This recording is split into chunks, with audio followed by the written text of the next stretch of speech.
let's go. What? Here we go now. Batman scoop on the mic, mix in the mix on the wheels of steel. This is what I was fucking born to do. Let's go.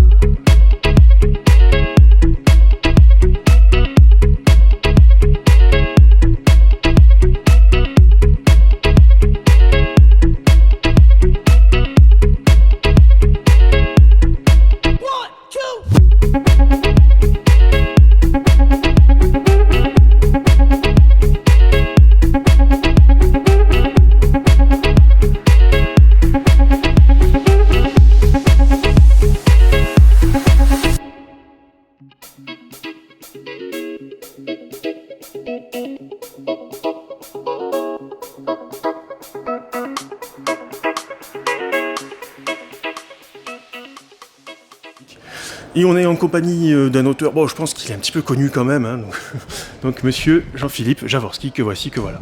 Bonjour. Donc bon, on va pas faire non plus l'affront de demander à monsieur Jaworski de se présenter, parce que je pense qu'on est quand même nombreux à vous connaître.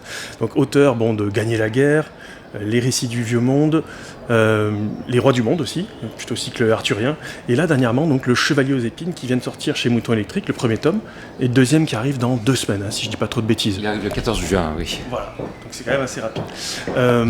Juste une première petite question assez bateau, on va dire entre guillemets, c'est la façon dont vous avez basculé sur l'écriture d'imaginaire.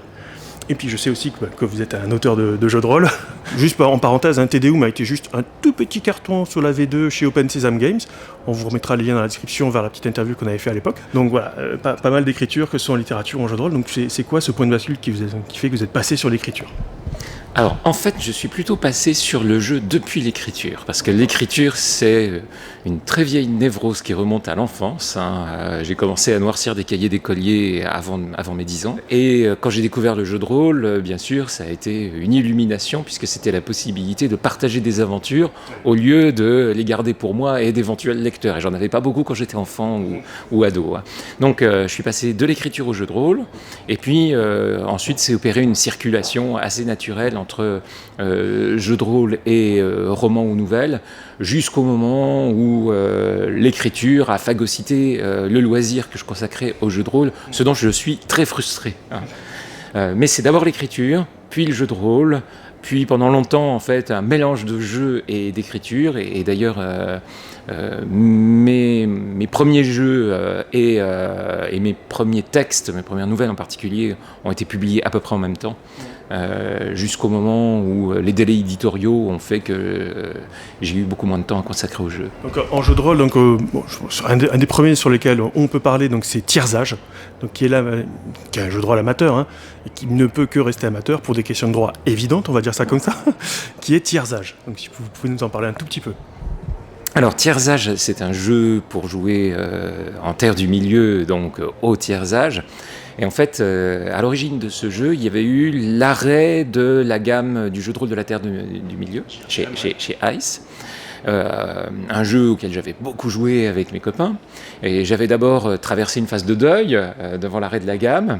Et en même temps, c'était un jeu dont j'étais parfaitement conscient et dont mes joueurs étaient parfaitement conscients du fait qu'ils ne respectaient pas exactement l'esprit de Tolkien.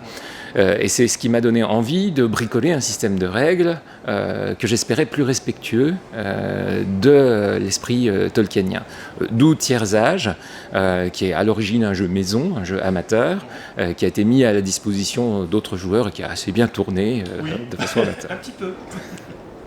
Donc il y avait eu Tiersage, et ensuite donc la première version de Tédéum pour un massacre. Donc on rappelle que c'est un jeu de rôle historique, guerre de religion, et qui est issu des forums de la Cour d'Oberon. Donc je crois qu'on salue jamais assez l'importance de ces forums qui existent toujours et qui permettent Wurm, entre autres, sort des Cours d'Oberon, Inpriden aussi en ce moment, qui va pas tarder à sortir. Alors en ce qui concerne Tédéum pour un massacre, c'est assez particulier, en ce sens que à l'origine, en fait, j'avais composé un jeu de plateau qui était d'ailleurs avec un système de règles très très lourd. Un peu JRTM quoi. Alors plutôt Res Publica Romana, donc un système vraiment très très lourd, mais pour simuler en fait les guerres de religion. où chaque joueur en fait était à la tête d'une grande famille. Il y avait 3 familles catholiques, 3 familles protestantes, et le but était en fait de prendre le contrôle de la couronne, pas forcément d'ailleurs de monter sur le trône, mais de prendre le contrôle du roi pour infléchir toute sa politique, par tous les moyens.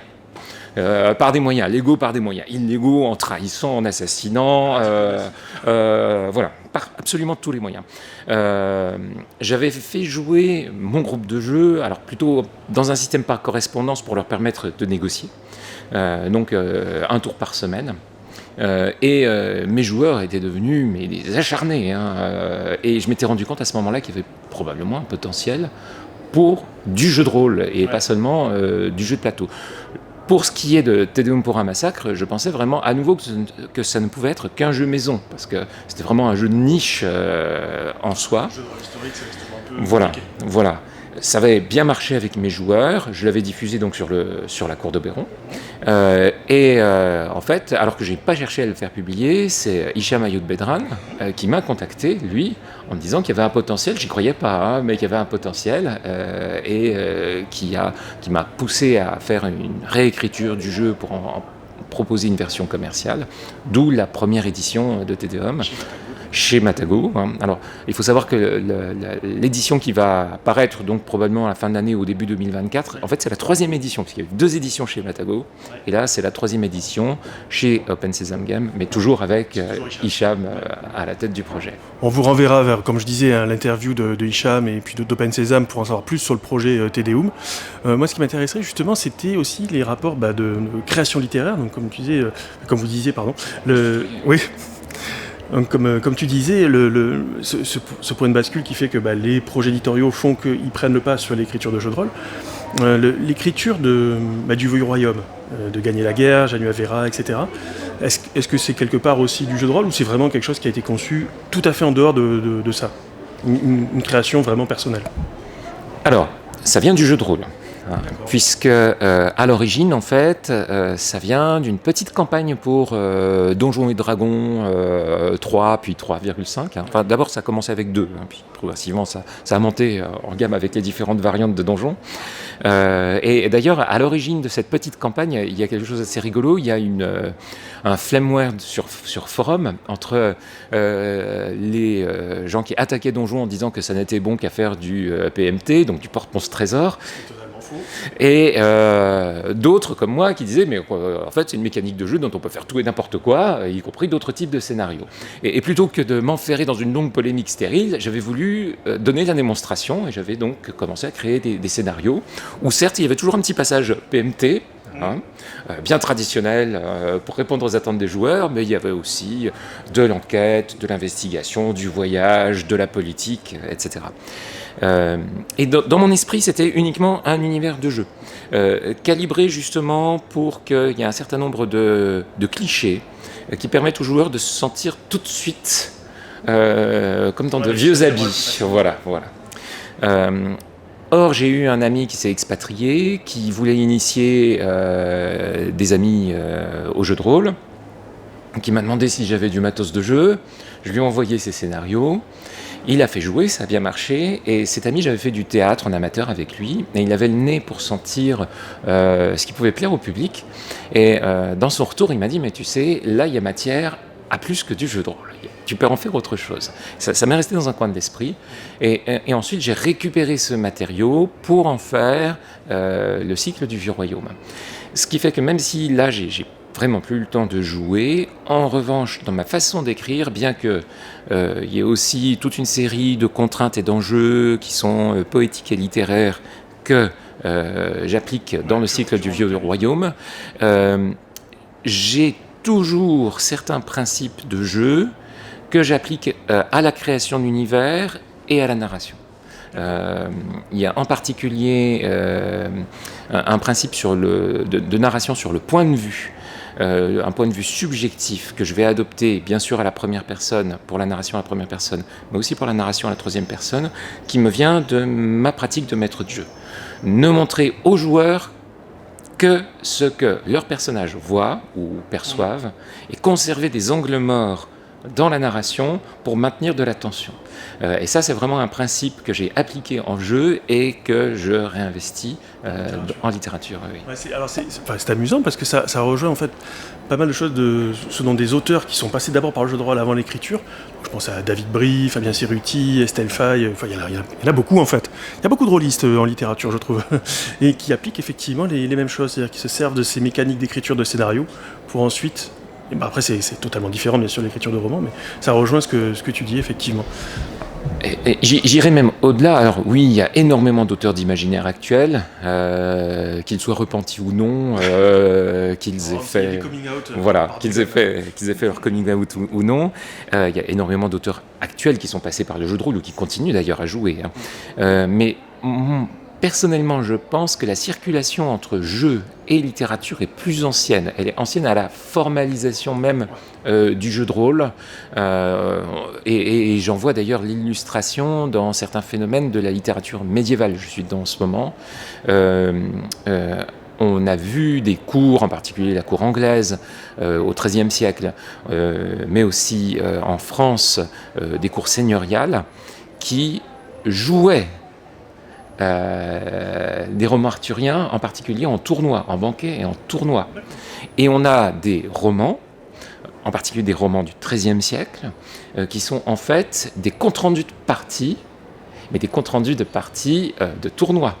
C'est le cas du roman du M, écrit par un auteur qui s'appelle Sarrazin, ou c'est le cas du tournoi de Chauvency, où des tournois bien réels ont amené des participants à endosser les couleurs et l'armure de héros arthuriens. Par exemple, pour le tournoi du M, le comte Robert d'Artois, le frère du roi de France, joue le chevalier au lion, donc Yvain, et se fait même accompagner par un lion apprivoisé, tandis que l'ordonnatrice du tournoi joue le rôle de la reine Guenièvre. Et il y a donc des écrivains qui sont payés pour faire le reportage. Alors le reportage sous forme romanesque, ce qui fait que du roman on est passé au jeu aristocratique, et du jeu on repasse au roman. Donc cette circulation entre le jeu et la littérature, en fait, elle est déjà médiévale. Et ce qui m'amène à penser, et puis j'ai pu voir aussi chez des auteurs, alors cette fois qui n'ont plus rien de médiévaux, mais des auteurs vraiment classiques, qu'on ne pense pas associer au jeu de rôle, mais qui dans leur façon de créer ont parfois des attitudes de rôlistes. Beaumarchais, quand il écrit ses pièces au XVIIIe siècle, dit qu'il laisse la parole à ses personnages et qu'il écrit sous leur dictée. Donc il se fait déjà un jeu, un jeu de l'esprit. Un auteur comme Gérard de Nerval prétend avoir une écriture supernaturaliste. Alors ça n'a rien à voir avec le naturalisme. Ce qu'il entend par là, c'est qu'il ne peut décrire de la fiction que s'il se met dans la peau de ses personnages. Et donc il a vraiment l'attitude du joueur qui va retranscrire en fait son expérience de simulation. Donc on voit comme ça des modes créatifs en fait qui rejoignent ce qui va être formalisé par le jeu de rôle au XXe siècle. Oui, parce que c'est vrai qu'on a tendance à dire que le jeu de rôle c'est le wargame à l'origine, ce qui est vrai. Ce qui est vrai, hein, on passe de la gestion de troupes à la gestion de l'individu, mais en même temps, Gary Gygax et Dave Arneson ne se sont jamais cachés d'avoir été piochés chez Tolkien pour des gestes héroïques ramenés à la notion de personnage. Tout à fait, oui.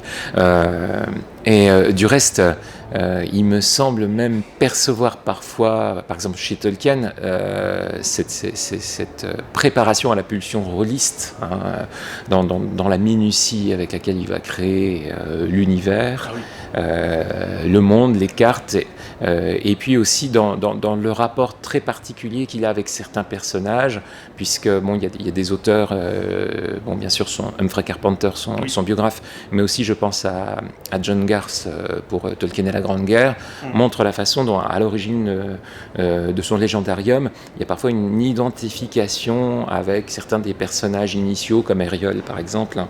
Donc, qu'on ne retrouve plus après, mais qui est en quelque sorte le passeur, hein, et en ce sens il est vraiment à l'image de Tolkien qui... C'est celui qui arrive sur Tolmessa, les Noldor sont les gnomes à l'origine. Voilà.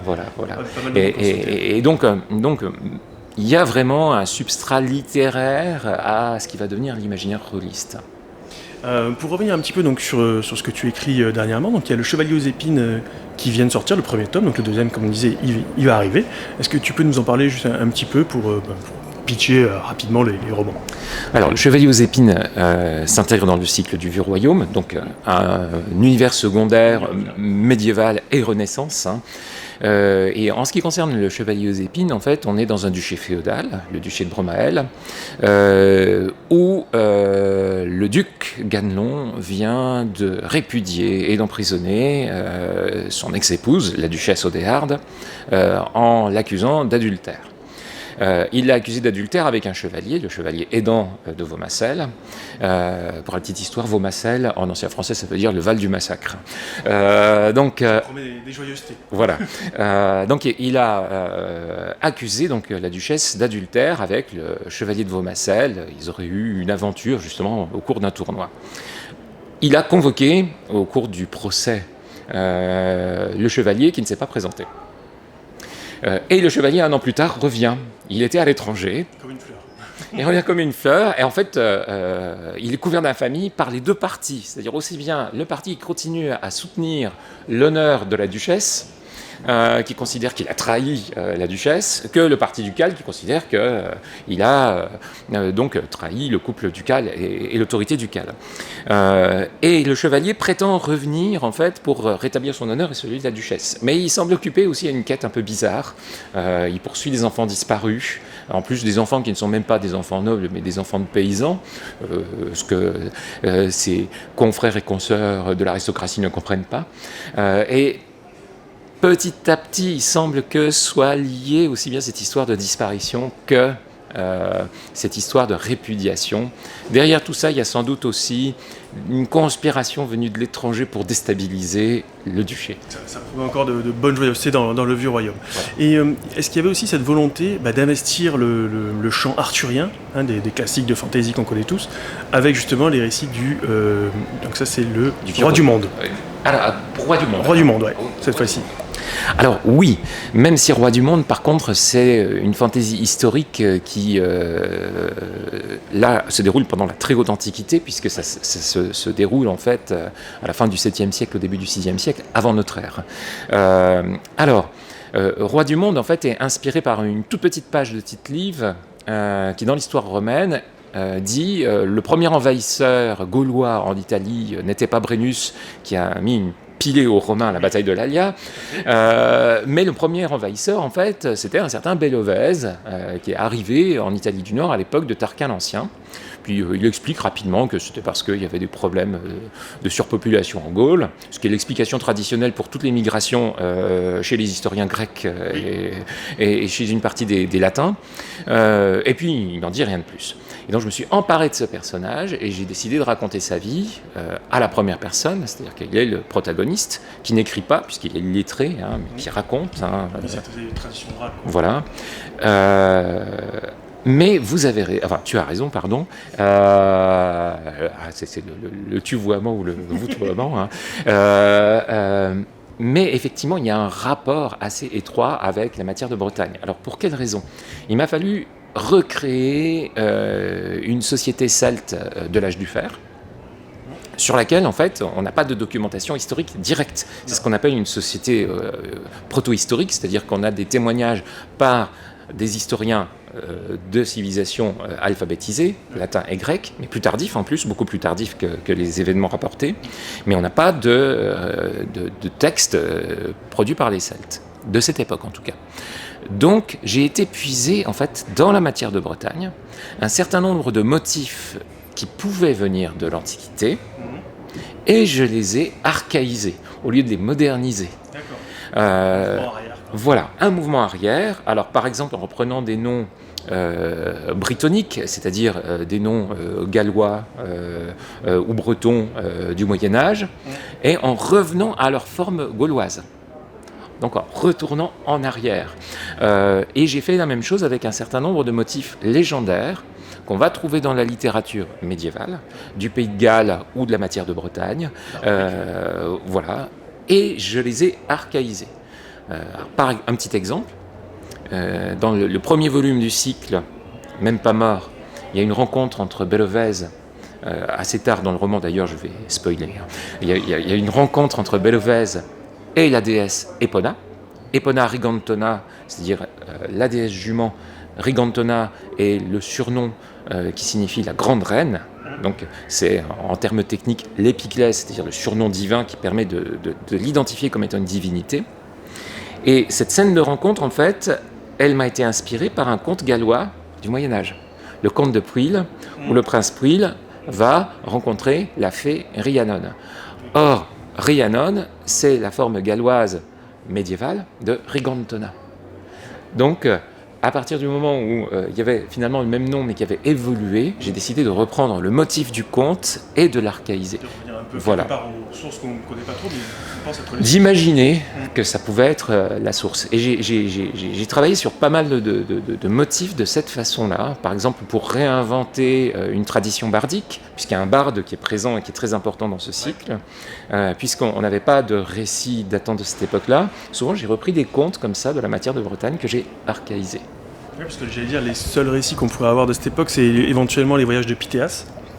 Voilà, mais ce genre de choses, voyage de Pythéas. Donc Pythéas est un navigateur marseillais qui serait parti, qui aurait créé un ouvrage intitulé De l'océan, oui. Parce qu'il aurait voyagé très loin dans l'Atlantique et alors on spécule, hein, les historiens spéculent qu'il aurait pu voyager jusqu'en Islande. Oui. Et d'ailleurs il y a des romans qui ont été écrits sur Pythéas, c'est des romans du XXIe siècle qui ont été écrits sur ce voyage. C'était un vrai Marseillais déjà à l'époque. Il est allé jusqu'en Scandinavie et jusqu'à l'Afrique. Mais en fait, cet ouvrage de l'océan, il a été perdu. Et tout ce qu'on en sait, ce sont en fait des allusions ou des citations qu'on retrouve chez d'autres auteurs, qui en général d'ailleurs disaient Pythéas raconte que des conneries, c'est complètement faux, il n'a jamais fait ce voyage, voilà, c'est ça. Donc il a été, en fait, on ne connaît son œuvre qu'à travers des sources où il est attaqué par un certain nombre de géographes grecs. Mais Pythéas lui-même, à part ces quelques fragments, on ne sait rien sur lui. Alors il est présent dans le Roi du Monde, bien sûr. D'où la petite allusion. Il est présent dans le Roi du Monde. Il est possible que ce soit l'auditeur grec qui reçoit le témoignage du chef celte, ce qui d'ailleurs va poser un problème de nature fantastique, parce qu'ils ne sont pas de la même époque. Ils ne sont pas de la même époque. Hein. Pythéas est plus jeune de 2 à 3 siècles par rapport à Belovez. Oui, facile, oui. Mais de Pythéas lui-même, on n'a pas de texte direct. Et à propos des mythes, on a quelques éléments alors, très fragmentaires. On a Lucien de Samosate qui rapporte qu'il a vu une fresque représentant un dieu sur lequel il aurait eu un certain nombre d'explications de la part d'un Gaulois hellénisé. Mais on a très très peu de choses, puisque même César, quand il dresse un bref panthéon des dieux gaulois, en fait leur donne des noms latins et ne donne pas leurs noms gaulois. Donc il a fallu vraiment bricoler à partir d'autres sources celtes, mais plus tardives, pour essayer d'obtenir quelque chose qui ressemble à une culture celtique archaïque. Et c'est là, effectivement, où j'exploite la matière de Bretagne. Et alors, pour en terminer avec cette petite interview, donc déjà, on remercie encore à nouveau, est-ce que tu n'aurais pas envie, à un moment donné, quand le temps... tu en auras, c'est la denrée la plus rare, hein, d'adapter toute cette partie du vieux monde en jeu de rôle, de revenir, de boucler la boucle quelque part.